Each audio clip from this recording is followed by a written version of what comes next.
jalala wali kamnu malif chapsite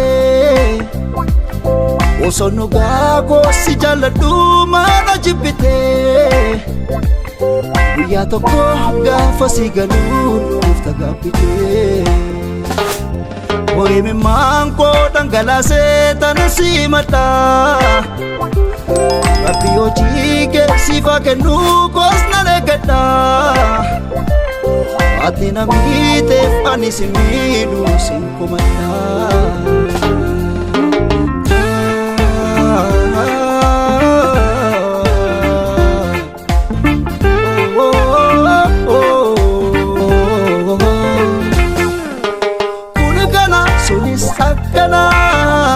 Sabarte gafsana sif gale kasifin gale mali falte ko mirkana achana ko firi jalala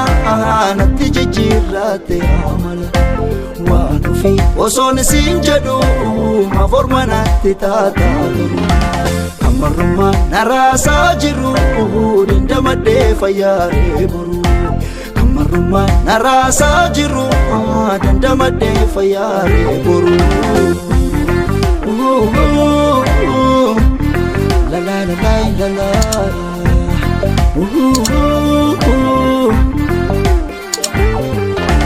tuga jiru arga rataka fatta sammuki ya golte najeku filata garu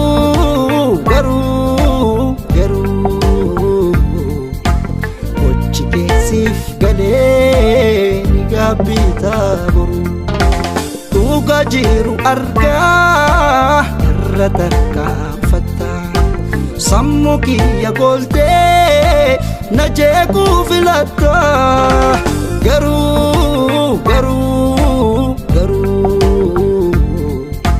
Kochike sif gale nigabita boru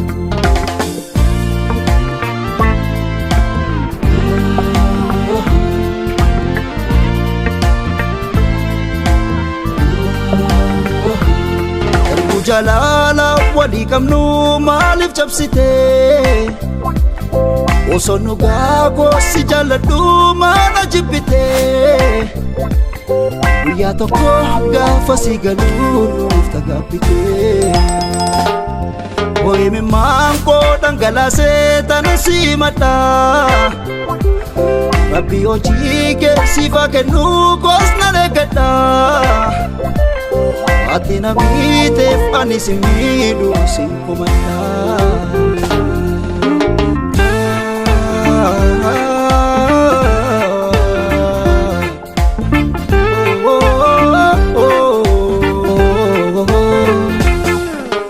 Kunigana sunis akkana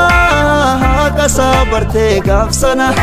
sif gale kasifin gale mali falte ko mirkana Chanako firi jalala natti jijirate amala wanu fi oson sinjadu ma formana titata amaruma narasa jiru dindamadde fayare boru amaruma narasa jiru dindamadde fayare boru la la la la la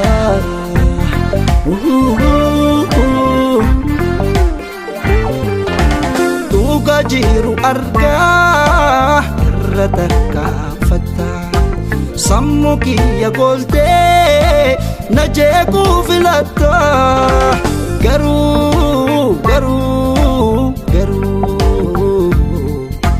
Kochike sif gale nigabita boru Tuga jiru arga rataka fatta sammuki ya golte najeku filata garu